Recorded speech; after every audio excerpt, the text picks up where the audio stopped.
On the Matt and Kate Facebook page, I posted the James Bond, and it shows that we've got a share.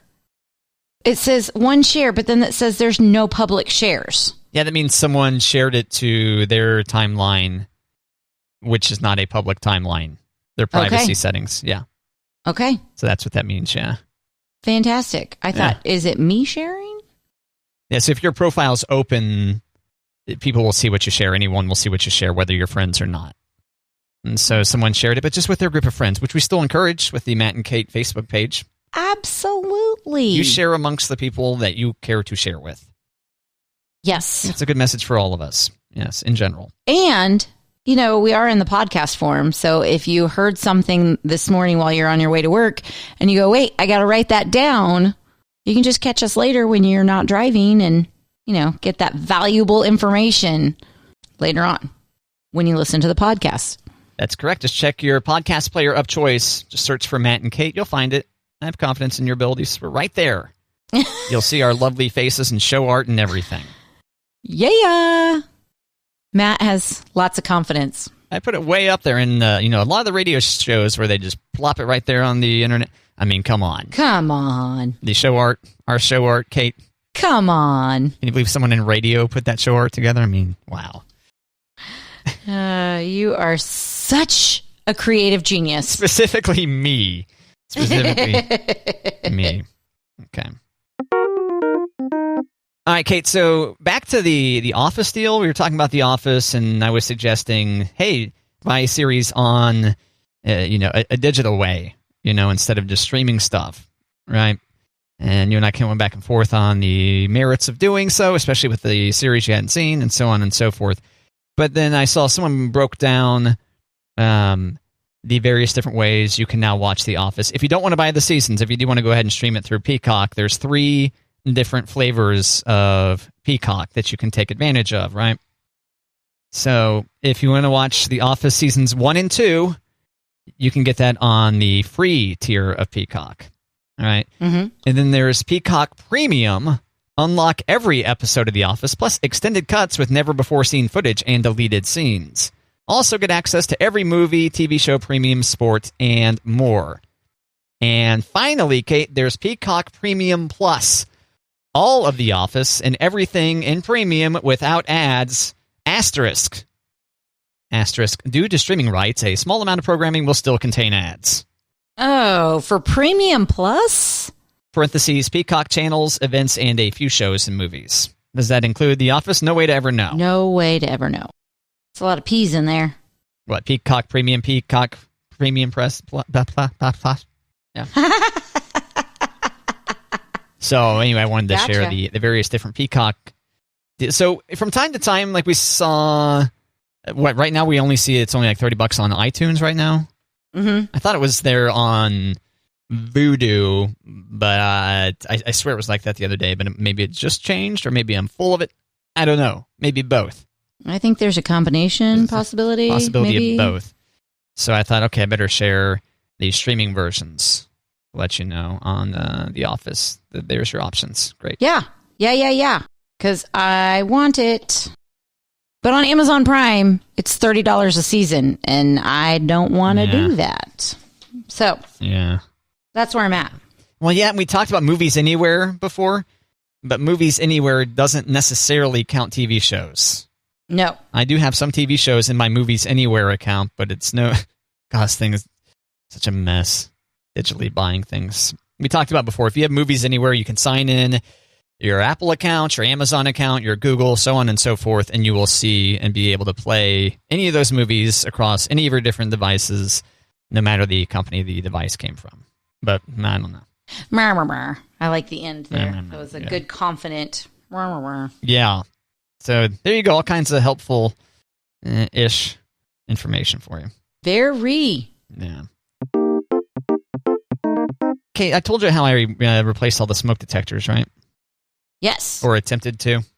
Yes. So the final old smoke detector was still up in the hall, right? And this was the one I didn't count, because I was counting in my head how many smoke detectors I have in my house.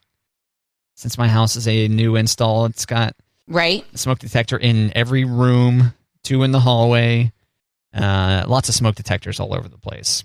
And I thought I counted the right number in my head, but nope, I was 1 short. Okay. So the other day I start hearing the chirping noise, the trademark chirping of a dying smoke detector. Oh, no, that's the worst. And I thought, oh, that's that final smoke detector going. So I went down the hall and I grabbed that smoke detector and threw it in the trash. Removed the battery and threw it in the trash. Because they're no good after 10 years, Kate. Right. Did it still chirp, though? That's why I removed the battery, and then I held the test button until it goes. Okay. So I removed the battery. So, and I throw it in the trash, which is on the opposite side of the house. And then I sit back down, and I hear her chirping again. Mm-hmm. From the original direction of the chirp, as if I hadn't removed that smoke detector at all. Yep. And I started thinking, what is happening here?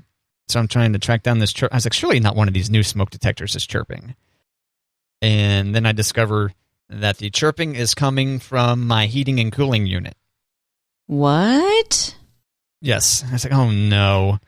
And, I kind of look around, like, can I see any blinking alarm or anything? So I looked up online, and yeah, your HVAC unit might actually have some kind of beeping noise if something's going wrong, right?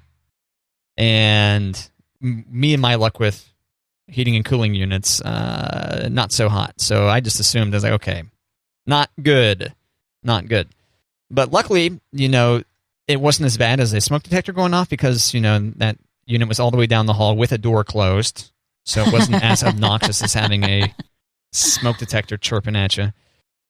And then yesterday, because I was like, I can sleep through this. This isn't going to keep me up. I'll troubleshoot this unit tomorrow, right? So yesterday, come to work, do all that stuff, and then went home. And then I'm reminded when I arrive, oh, there's that chirping again. Great. And, I verify that outside because this is a heat pump. Okay. What seems like the air conditioner runs outside. That's how a heat pump works. It's basically an air conditioner in reverse. So I verified the outdoor unit was running. He was like, this is weird. So I go back in there, and then I've power cycled the unit multiple times, turned off the breaker to it and everything. All the different ways I could turn it off and turn it back on, and still chirping. Jeez. And so luckily, before I could call a heating and cooling company, I open up the door again to the inside heating and cooling setup there. And I'm just staring at this thing, and I hear that chirp go off. I'm like, And then I happen to look up and see that just a few feet away from the smoke detector in the hallway is yet another smoke detector hidden kind of out of sight inside the heating and cooling closet in my house. So it turns out... Oh, my goodness. There was another smoke detector kind of hanging out that I could not see.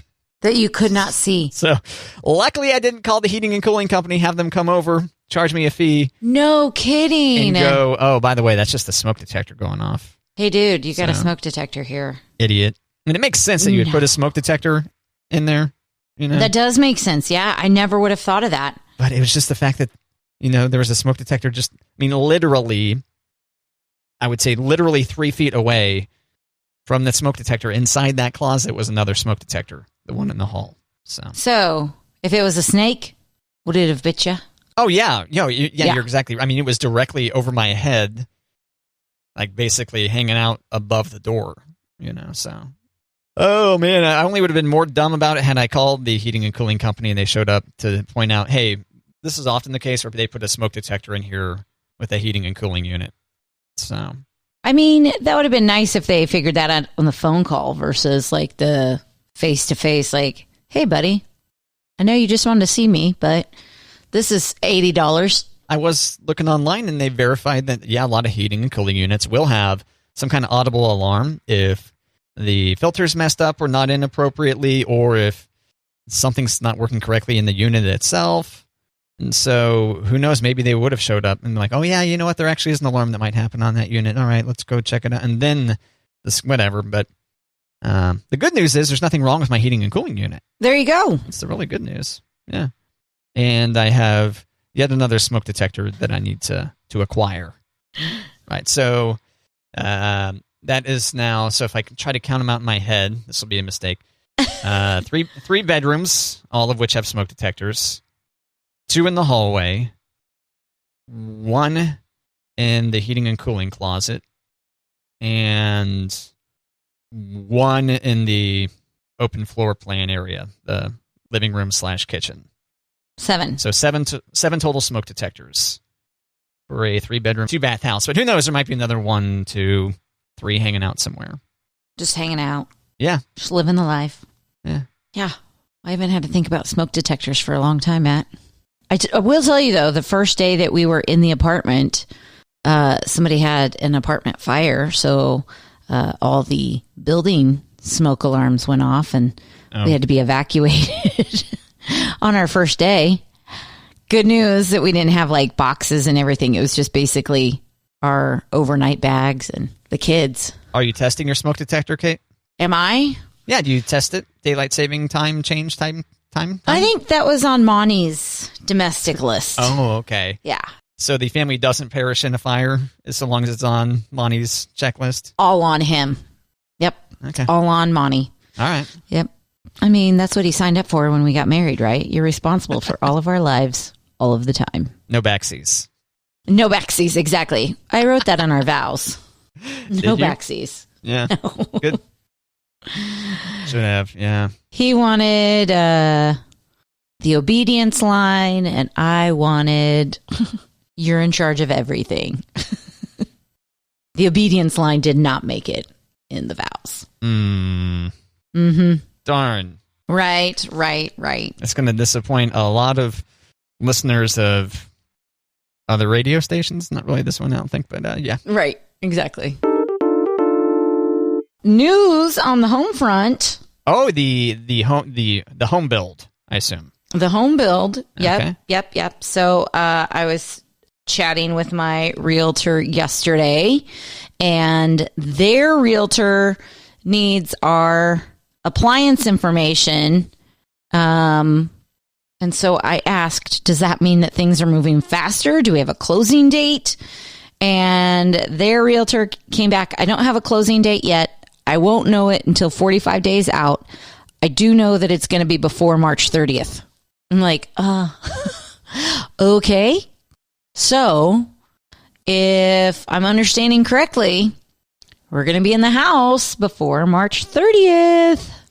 Congrats. Which is less than 84 days away. Just so everybody's clear. That's feels like a long time, but at the same time, not that long a time at all. So a lot's going to happen. Did you say less than 84 days? I did the Google search. I was like, how many days is March 30th? Okay. So yeah, you're counting hours and minutes and all this stuff. Yeah. Great. Yeah. But our friends who are building in our neighborhood with the same builders, they're probably about 3 weeks behind us. So I said, hey, I don't know what this means for you guys, but here's what's happening. And she's like, oh man, I need to get our house on the market. And I was like, oh, yeah, I would think that that's like, thank goodness I'm not trying to sell a house anymore. I'm very happy about that. But that would give me a whole lot more. Like, I've got enough anxiety about cleaning the apartment when we get out. But I'm glad that I'm not trying to sell a house. You know? But at last check, you're still on the hook for a couple of months of leasing, right? Last check, we've got our lease is till May. So I'm going to, I really don't want to talk to the apartment complex until I've got a closing date, you know, because what if something happens? So that's kind of where I'm at about saying, hey, you think you could let us out in April so we're not paying a month of rent for an empty apartment? So do you have to take the house? Do you have to close on when the construction's? Did they dictate? They can mandate. Oh yeah, this is the closing date. It's done 2 months early, and your existing housing arrangements be damned. Even though initially we told you it'd be 2 months after that. Oh, I don't know. That's a good thought. But you want to move into this house though.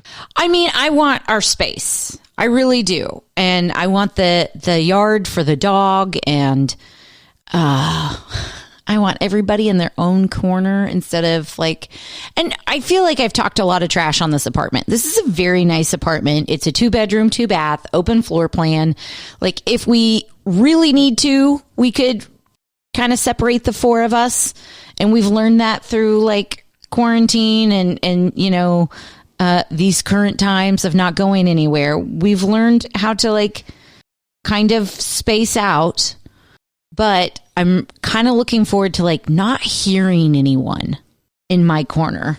Does that make sense? Yeah. Does that sound selfish? Well, no. Okay. Recap for the listeners. Initially, Okay. So you guys lived in a house for how long before this? 10 years. We lived in a 4-bedroom, 3-bath, beautiful home with a fenced-in backyard. Okay. So for a decade, you and your family of 4, your growing family, Yes. which became a family of 4, lived in that house. And then you moved, and you've been in this apartment for how long now? It will be a year and a half. So a year and a half. August is our, we hit a year in August, and our lease is through May. So just shy of 2 years of apartment living. Waiting on this new house to be finished. Right. And so not waiting. We weren't waiting the entire time for the house. I mean, we were trying to sell a house and the market is just nutso bedutso that we decided we couldn't get what we wanted for the money. a combination of selling the old house and doing house hunting. Yes. So we decided to build, which, of course, spaced it out a little bit longer. So, Right. yeah. So it's kind of like it's better to have loved and lost than never loved at all or something. You were used to living in a certain way, and it went away, and now you've got a new... that was a horrible analogy, but you get my point, right? I do. And I think that the girls have done awesome in the apartment. I think that this could have shaken their life up, but they were sharing a room in our house. And so they're still sharing a room in the apartment. So they're going to get their own room for the first time since they were babies at the new house. So it can be done. I was really positive about this whole thing. We can do it. It's short term. It's fine. It's fine. It's fine. And my husband was kind of like, I don't know, but it's really worked out better than we thought it could, I guess. It's just the space. We're used to the space, and now we don't have the space. So, and I think for having a dog, a second floor apartment is not my favorite thing. It could be worse, but I'm really looking forward to it. Because you have to take the dog downstairs to get outside? Yes. Yeah. Not because the dog is annoying to listen to for your neighbors downstairs. Correct. And I don't think I would have wanted to be on the ground floor and be able to just let him out the sliding door and just go out that way. I think I like the second floor, but the dog wants to go out and you have to take the dog out no matter what kind of, time of day or how you're feeling. Whereas like I used to just be able to walk to the sliding door, let the dog out. He could be outside for as long as he wanted. But now we're tethered to each other. So which is all to say that if you can move into the house on March 31st, you will be doing so and eating a couple months of rent. probably, Yeah, I don't blame you. which makes Monty like break out in hives, but it'll be fine. It's just like apartment living. It'll be fine. It's fine. It's fine. Luckily, you keep that Benadryl stash around so you can hook them up. No kidding. I had children with problems last night, Oh. and they ended up both sleeping in my bed, which meant I went to the couch because there's not enough room for all 3 of us. And while I'm laying there trying to go back to sleep, and I knew I was going to have a hard time going back to sleep, so I grabbed the weighted blanket. And then I was like, oh, I should talk to Matt about this. And I should talk to Matt about this. And like, while I'm laying there, I'm going through like how I'm going to say these things to you. And like, this is stupid. Go to sleep. Stop thinking about this. So this morning, first thing, I'm like, I was going to talk to Matt about no clue. Could not remember. And I know I was awake for at least 20 minutes going over things that I wanted to talk to you about, or that would sound like, oh, this is good, like conversation stuff. But Got to write that stuff down, Kate. I know. That's where the notebook is key. But then I thought, I thought about your notebook, but because I'm on the couch, I don't have a lamp right there. So do I get my phone out and just put it in my phone? Yeah, it was just I did do the weighted blanket last night because I was desperate. I needed to sleep. You could do a voice memo. Oh, that's true. Or I could just text you, right? Yes. Just text. Yeah, that's fine. Text me because 2 a.m. Hey, we discussed how I no longer wear the Apple Watch to monitor my sleep. I now have naked wrists when I sleep, and so I won't wake up if someone sends me a text. If you called me over and over and over again, eventually that'd probably wake me up. But because you do put your phone on silent, so you're not going to hear it chirp. Actually, I may never hear it go because I just leave my phone in silent at all times. Just count on the watch. Yeah, so okay. I guess if there's an emergency, I'm kind of hard to get a hold of. Yeah. I hadn't thought about that. Might need to reevaluate the do not disturb settings if I'm not going to wear the watch. Okay. Huh. But I'm not that important. So I don't know. Emergencies. I think you are. Okay. I think you're that important. Something were up with my parents, maybe I would need to answer a call, but I don't know. I mean, pretty unimportant. Other than that, someone else at the radio station will figure stuff out. If they can't get a hold of me, they'll figure it out. Turn it off, then turn it on. Yeah. The radio station was on the air when I started working for this company, so... That's a good way of looking at it. Right. You guys had it going before it got here. What happened? Very high opinion of myself here. I just felt bad that I didn't remember anything, but I had a huge guffaw last night that I was like, I can't wait to tell Matt about this. Churching it up with a word like guffaw this morning, Kate. I know, and I don't know a better way to say, I don't want to say LOL, but I did. I laughed heartily out loud last night. It was pretty funny. Elliot did not feel good before bed last night, and her tummy was kind of upset, and nothing was happening. So I'm thinking it's nerves, but I don't know what it is. So I'm just trying to give a little extra TLC. And she waited till Finley fell asleep and then came to bed with me. Well, I was watching a show that was inappropriate. So I turned it. I know. So I turned it off. Just cuss words and violence. Nothing like brown chicken, brown cow. I mean, come on now. Boring. Monty's out of town, but no. So I turned on a movie that I love, Matt. Oh, man, there were so many other things I could have said there, but I didn't. I know. I appreciate you walking away from that since this is involving my child. Oh, yeah. You don't want to have these kind of conversations that adjacent to the story about the child. Go on. Right. So, have you ever seen the movie Sense and Sensibility? No. Emma Thompson, Kate Winslet, Hugh Grant. I've heard of it. Okay. It's one of my very favorite novels, and it's one of my very favorite novel to book adaptations. So I love this movie. Novel to movie adaptations? Yeah. Did I say movie to novel? You said novel to book, but go on. Sorry, novel to movie. I apologize. I thought maybe I was missing something. I wasn't trying to be nitpicky. I was like, wait, can a novel become a different kind of book? It could. I feel like behind the scenes of the novel. Sorry, novel to movie. Because, when people read a book and then they watch the movie, they're like, it's just not as good. This is one of the better ones, I think. So, but here's the thing. I love this movie, but if I watch it when I'm like borderline tired, I cash out, fall asleep. So if I'm having a hard time going to sleep, I will put this movie on and I'm out. So I thought, okay, let's turn this on. She'll go right to sleep. I'll go right to sleep. Wrong. She had so many questions, and now she wants to watch more Jane Austen movies and read Jane Austen. I'm like, you're 8. Give it time. You're not going to really understand Jane Austen just yet. But one of the characters is a character in Harry Potter. Or not one of the characters, one of the actors. So Elliot likes to find out when I'm watching stuff, oh, you know this person because they're in Harry Potter. Or Kate Winslet is a voice in one of the cartoons that you watch. So she likes to make those connections, right? Yeah. Okay, so Alan Rickman. Yeah, it's Alan Rickman. That's the bad guy from Die Hard. That's who I was hoping was going to be the actor in it. Yeah. Okay, so he's the bad guy in Die Hard, but he's also Snape in Harry Potter. Great character, yeah. Right, and he's Colonel Brandon in Sense and Sensibility. No clue if that's a great character, though. I'm not sure. But go on. It is. Okay. So I'm telling her, oh, yeah, Snape is in this. He's Colonel Brandon. And she goes, does he look like Snape? And I said, no, because it's a different movie, whatever. Like, I'm about to fall asleep. She's asking me some questions, but she's kind of being quiet. And Colonel Brandon's first scene, and she's like, well, hello, Snape. Look at you. And it was just like, it almost sounded like a cat call a little bit, like, hey, hey, hey, looking good.